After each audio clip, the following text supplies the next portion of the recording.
I was told that I had daddy issues because my father wasn't around, because my mother played the father in the mother role or whatever have you, quote unquote father and mother role. My mom played the mom role. She never ever tried to, in my view, tried to fill in for my absent father, right? So, and my mindset was I can't miss or feel like I don't have what I need because it just wasn't there. Experience it, right? And you don't have to experience from your actual father. My grandfather, to me, there you go, was my father figure. He taught me what it is what I deserve as a woman. So I dismissed that thing that I had daddy issues because my biological father wasn't there. My grandfather, I saw how he took care of my grandmother. I saw how he took care of kids that were not his, that my grandmother had. When he came in and he stepped up to the plate as a man and a father figure in their lives, he played a father figure in my life as well as my children's lives. So I didn't feel like if you wanted to say I had daddy issues, that would not have been the reason for me. So.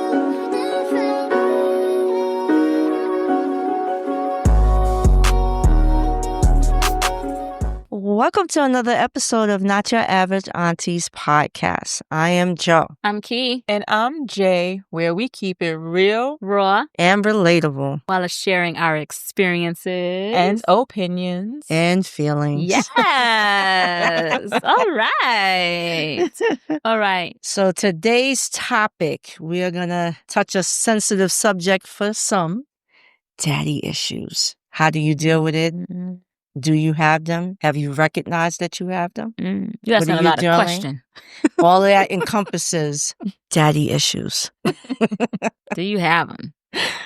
So let's talk about the term in itself. Yeah, what does it really mean? So for what I wrote down here, what I collected, it says the term daddy issues is often misused to shame women, but has real psychological roots. Or which often refers to unresolved emotional conflicts or challenges related to their relationship with their father.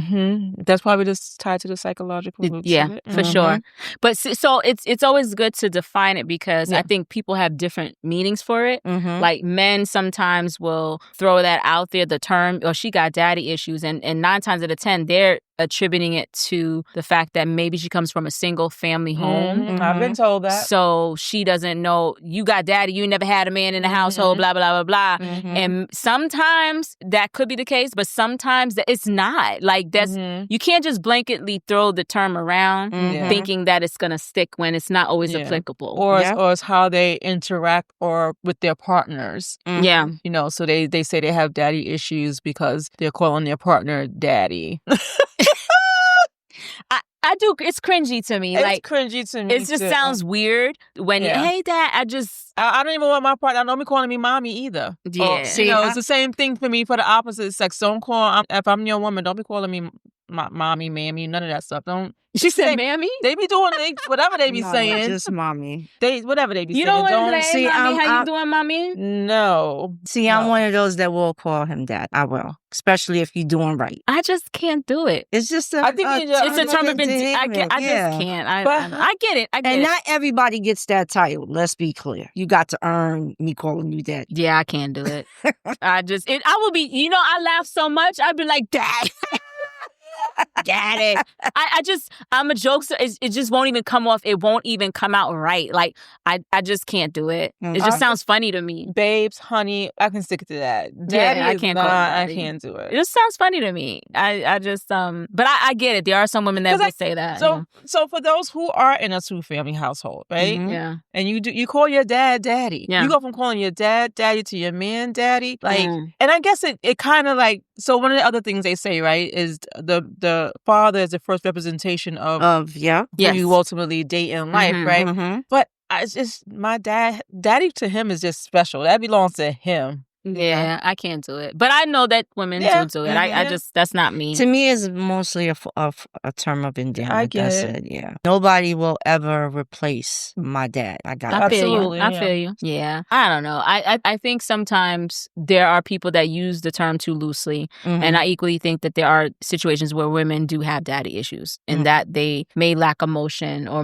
because you can have daddy issues and still come from a 2-family household because the father was just emotionless. else. Like he didn't show you any emotions, and maybe you just vied for his attention all the time. Maybe he catered more, if you had siblings, catered more to the sons as opposed to you, or maybe was too strict on you, or there's so many different variables that come into play. I think it could be the flip side, because sometimes it's like the dad focuses more on the daughter, so she can have daddy issues from that perspective, where it's like she's expecting certain things from her partner because of the way her dad was with her. So, that's true too. That's true. And I don't have to necessarily an issue per se, but it's like if a father is showing you how you should be treated from your partner, what your expectations should be in the partner, by how he is with your mother, and then how he is with you, I wouldn't necessarily categorize that as an issue per se, but it can show up in a relationship where her partner doesn't understand her expectations because he doesn't understand how to even be a man. So I'm just thinking. Go on. You got thoughts? I can see it in your face. Go for it. Okay. This is somewhat of a sensitive subject for me. I guess in the last 2 years, I've gotten comfortable with talking about it. I was molested in my teen years. For some reason, I blocked out a lot of things that happened to me as a child. And I'm realizing that now as bits of memories are coming back. It still does not show me who the person was. But it plays a part into why I don't talk to my brother, one of my older brothers. Okay. So when my dad died, there was Oprah episode where they were talking about suppressed feelings and how a tragic event would start bringing back all these memories. And that was when I started having bits and pieces of memory come back. And a deep part of me feels like I might have been not just by my brother, but by my dad. And I struggle with that because I learned a lot from him. I do miss him. But then I'm not sure if it was him because I'm still getting bits and pieces of memory. I'm getting bits and pieces of a close friend of my father's in this memory and my godfather. So I'm still struggling and I'm still trying to deal with it. And I know that now more than ever, because that plays a part in my trust issues. That plays a part in a lot because the men that were in my life who I was supposed to be trusting, I don't trust. And I don't trust no one. Yeah.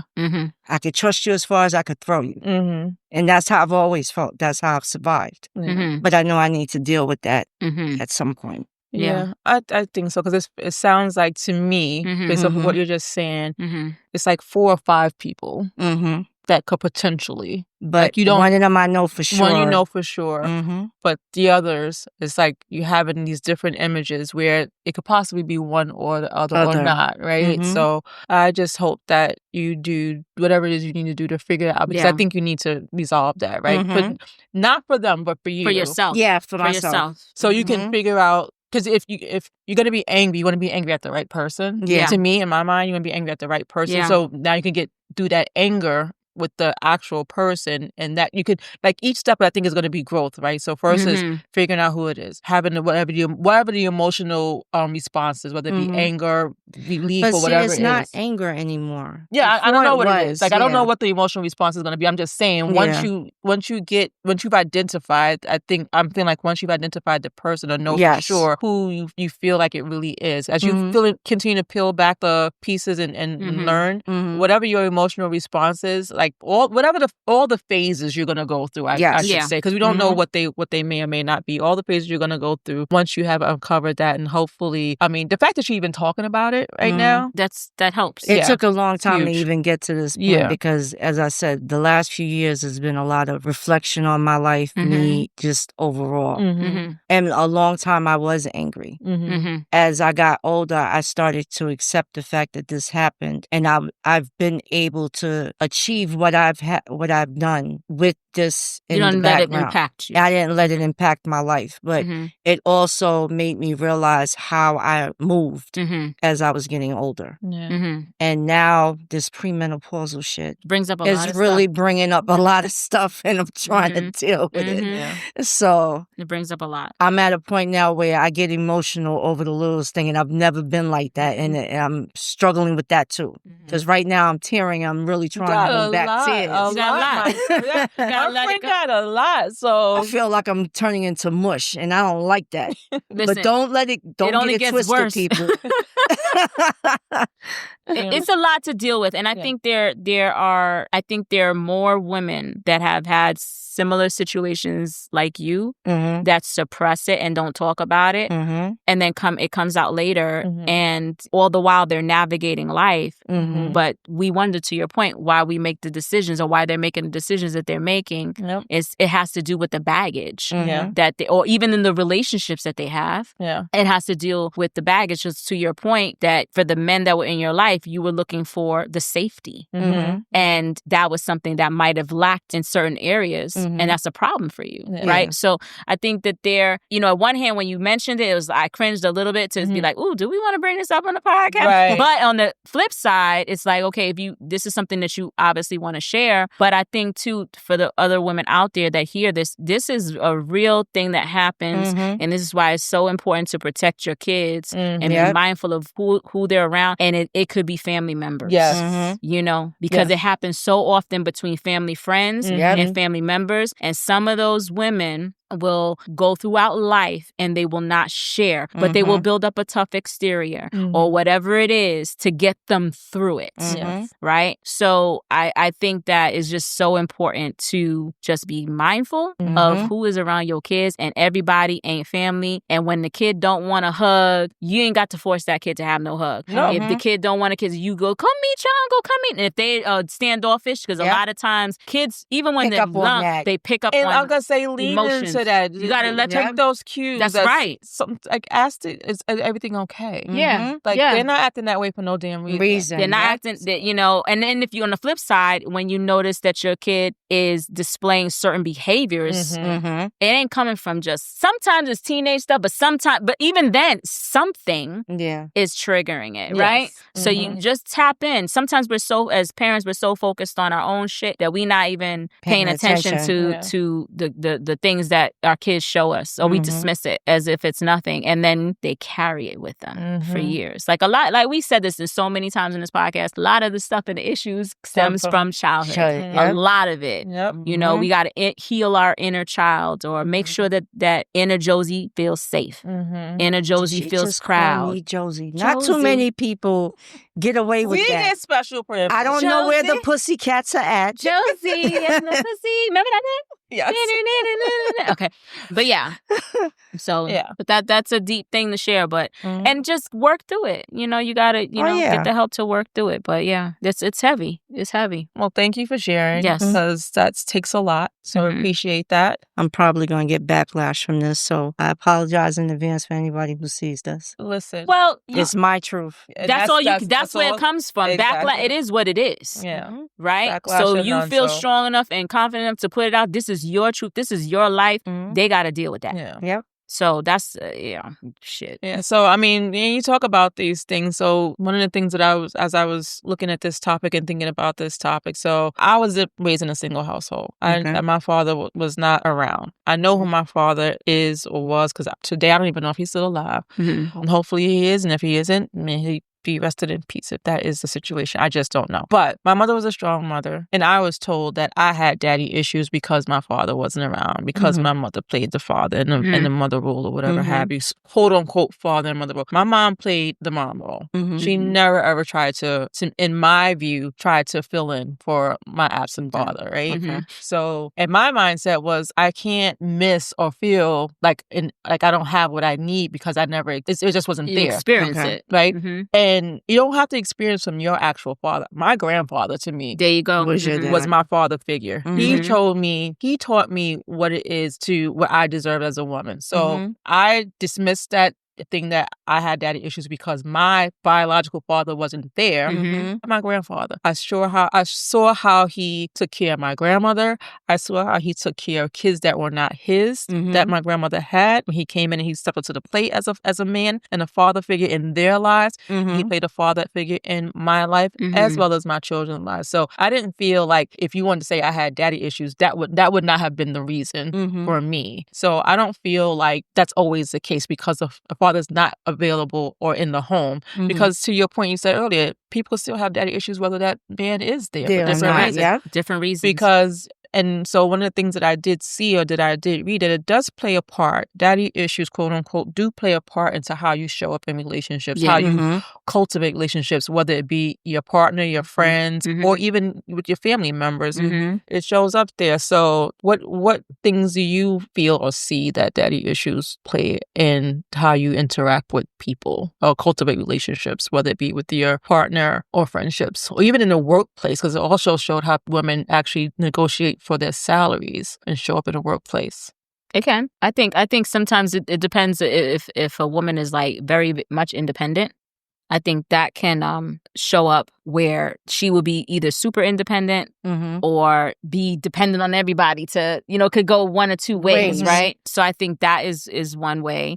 I think you mentioned the trust issues, that definitely will rear its head in different areas. So you don't trust anybody to do anything for you. You're the person that's got to do everything. Even though you delegate and you give that responsibility to other people, you're still not fully trusting in the work that's being given to you because you're struggling with the trust and you got to go back and double check. So it's like you're doing double the work. It'll rear its head in so many different ways. I think it also rears its head where, like, again, going back to the independence thing, where you feel like I could just do this all by myself. I don't need nobody. I got this, because you've been doing it by yourself. And the other thing is when you lack emotion, right? Because you've never been loved on hard or felt that love from a male figure, where you draw a boundary, right? A blockade, so to speak, to if they do you wrong, you're like, oh, it's okay, because you already put up that wall. But it's weird. I didn't feel I knew my father loved me. I was always the one that went everywhere with him. I learned. I'm not saying I didn't learn anything from him. I know this happened. It had to be before I was 5. That's how I'm looking at the whole thing. Because up until then, other than him being extremely strict with me, I knew he loved me. So that was never the play or the issue with anything. I won't say is that. The trust issue is when he died and the thoughts and the memories started coming back. I was conflicted in how I should feel about him. Is this true? Why would my daddy do this to me? But then I'm thinking about all the things that he did do. And I'm like, this can't be. That can't be him that I'm seeing in my images. So I'm still struggling with that, but I've learned to accept the fact that now I'm old. You're not old. No, I'm old to the point You're that older. I'm older to the point that it didn't define anything. Right. I'm still who I am. Yeah. So you were able to. I've accepted push. it, and that's good. You were able to push through, because some people can't. They that stuff is still. It holds them back. It holds them back. Right. It holds them back, and they don't know how. They don't know how to move forward. Yeah. And they get stuck in certain things. They probably think that they're moving forward. They probably think they're living. They think they're coping, but certain things happen that's gonna trigger that. So I think it also plays a part into how you choose a partner. So if you have a father who wasn't very kind, who was abusive, whatever, you may choose a partner like that. Yeah, you have a father sometimes who is that happens. kind. You have a father who was very doting on your mom. You're going to possibly choose a partner like that. Yeah. So it does play. I mean, it could be good, bad, or whatever. But I think it does. Daddy. I think I'm struggling with the thing saying daddy issues. I don't know if I like the saying. I mean, there's no other way to the term. It encompasses all of that. It's not like you can define it and say this is not a daddy issue. No. All that plays a role because, and I'm going to have a nice fun fact for that one too. But it does play a role in it. Your relationship with your dad cultivates your overall being in the early years. And he is your first male figure that you are in love with, or if he's around, yes. Yes, if he's around, yes. You can have a relationship with your mom, and that can be a whole nother podcast. That's a whole nother because there's different ways that's happening. There's mommy issues too. Yeah, but usually sons have the mommy issues and girls have. Sometimes not. Yeah, I hear what you're saying. It's usually daddy's girl, mommy's boy. So it plays a part. But and I also think too, like to your point, even the daddy issues thing is usually geared towards women, but there are men that have conflicting relationships with their father. So wouldn't that not be daddy issues? Not in the same, I mean, we don't look at it like that because of how we've been conditioned to think, but the reality is it's still a daddy issue. But it's a vicious cycle because if they had issues with their dad and then now their father, it's rearing its ugly head in how he fathers sometimes children. It could. Because there are fathers out there who do break the cycle. Yeah. Break that cycle. And it's nice to see. Yeah. But then you have a lot of them that's out here just slinging it. That don't and making babies. Because they think that's the way to go. And go because that's what they learned from watching their dad. I mean, all that rears his ugly head in some way, shape, or form. I was going to say, I think that independent of whether it's mom issues or daddy issues, the reality is it's not the person's fault. Like sometimes we tend to blame the woman for that, right? And it's not. And it's not her fault because of an absent father, whether he's absent emotionally or physically. But it is her responsibility to heal from it. So that she's not bringing in that extra baggage to whatever situation she is. Yeah, because unhealed stuff can cause chaos in a relationship. And people do. They always say, oh, it's what I dealt with in my childhood. What I dealt with in my childhood. But now you're an adult now. You need to do the work to figure that out. Yes. So a question, can absent fathers make a comeback or is the damage done? It depends on how he came back. That's a good, you hit it on the head. It does If you're going to come back, you better make sure you are fully prepared for all that comes with it. You got to allow that child to voice whatever feelings and take it and digest it so y'all can move forward. Yeah, you can't be bucking being like you going to come back like this. That's not like you've been there for years. Yep. You can't do that. That's not going to work. Or saying like, oh, it happened, get over it. No, you can't have that because at the end of the day, that child had feelings growing up because you weren't present. That's right. You got to let them express it and get it out so they can heal. That's absolutely in correct. order for the both of y'all to heal. That's right. Yeah. That's right. I agree 100%. And if you can't accept how he felt or how she felt, then it ain't going to work. It ain't going to work. It ain't going to work. You can't come in there with this attitude. Ego. They got to lose the ego. Yes. That's what it boils down to. You got to lose the ego. You know, you got to be humble and be like, okay, let me tell you about my story. I was young. I did blah, blah, blah. I was stupid. I did that. Because they do have a story, right? They have a story. I understand I wasn't being responsible, this and that and other. So I'm sorry. Yeah. And I think that's the biggest thing. They had to come and apologize because some of it is how they were brought up and how they were raised and what they went through in their life experiences sometimes, right? So they have to come, like you said, to be open because that was my other question, but we talked about it was, do we ever have a real conversation with our father or do we just accept that's how he is? And the answer is absolutely, in my mind, absolutely not. You owe me the time to allow me to vent, whatever it is. Yeah, I want to hear what happened with you and why things happened, but you need to hear what I went through when you weren't here. Because you was how the it adult affected in me and situation. impacted me. And if it did, because it doesn't always affect or impact people, because it didn't affect me, because like I said, I had my grandfather, right? But you're right. It's interesting because when I did try to have a discussion with my father back when we had a big falling out about his absenteeism and all that stuff. And what's interesting is that you're absolutely right. He turned around instead of expressing this to me. He was very much, the ego was at play, but he turned around and expressed to my aunt, may she rest in peace, that, well, because he was the middle child.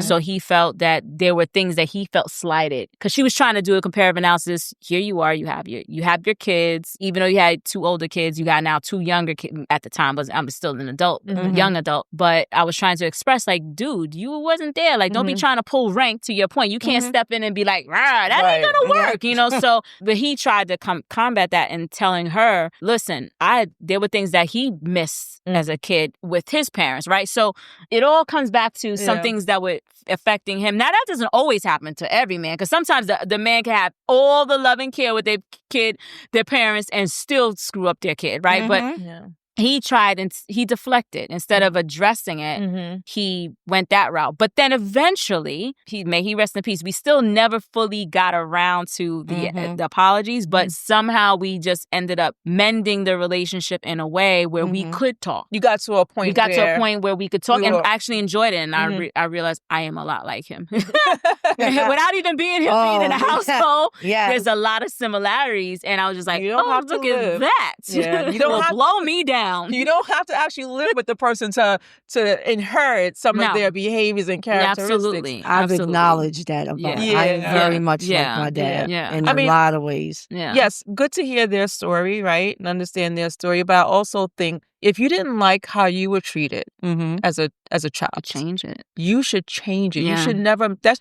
to me. And I'm sorry if I'm sounding judgmental in that way. But if my mom was doing something while raising me that I didn't like, I'm not going to do that same thing to my children. Right. I didn't like because I know how it made me feel. That's right. But so many people end up repeating behaviors. How does that happen?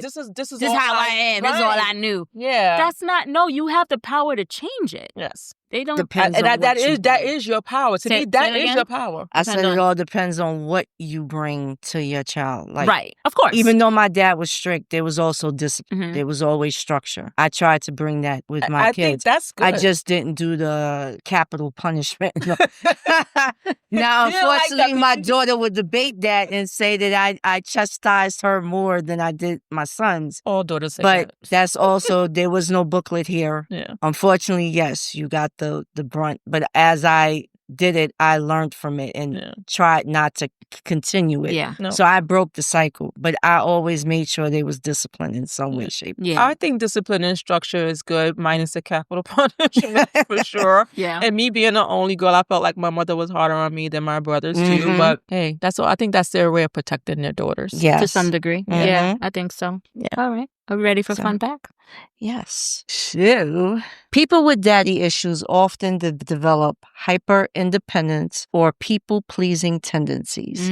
Basically, they either trust no one or try to win everyone's approval, sometimes both at the same time. Psychologists even joke that they could write a whole textbook chapter just analyzing attachment styles rooted in father-related issues. Of course, there is more complex and unique. It's unique to each person, but it definitely makes for an interesting personality trait in dating patterns. And people with so-called daddy issues often exhibit signs of insecure attachment styles, particularly anxious or avoidant attachment. This stems from inconsistent, absent, or overly critical parental figures during formative years. It can influence how they regulate emotions, trust others, and form romantic relationships. And studies even show it can correlate with heightened sensitivity to rejection and approval. In essence, early parental relationships literally shape how the brain wires for intimacy and self-worth. I mean, that wasn't funny. It was a little bit more deeper than I was expecting. But it makes sense. It makes sense. This is not something to really joke about, so I tried to. Yeah, this falls within our segments. It works. Some opinions out there are that daddy issues aren't just for women. Plenty of men have them too, but masculine with ego. That's correct. We talked about that and believe it. Some people use daddy issues as an excuse for toxic behavior instead of healing. Yes. Ooh, say that again, please. People use daddy issues as an excuse of toxic behavior instead of healing. Heal, people, heal. Fathers who are emotionally unavailable can be just as damaging as absent fathers. We talked about that. Being raised by a single mom isn't always a struggle story. Sometimes we thrived. Right. Yes. Case in point. That's right. Thriving. So, story times. Well, shoot, you shared your story. That's good enough. Okay. Kira said, that wasn't even the whole story. That was the surface. We brought the story time to the beginning, so we're good. We're good. Yes. All right. So, good topic, heavy topic, but I think one worth sharing and talking about with our audience out there. So, please tap in and join in the comments and tell us if you had anything that you would like to share about anything that you've experienced or want to enlighten us on about this topic, and we'll bring it back to the forum in the future. So, absolutely. Yes. All right. Stay tuned for more. Deuces. I got nothing left. This was a heavy topic. No, she was like, oh, dang, Joe. You did good, though.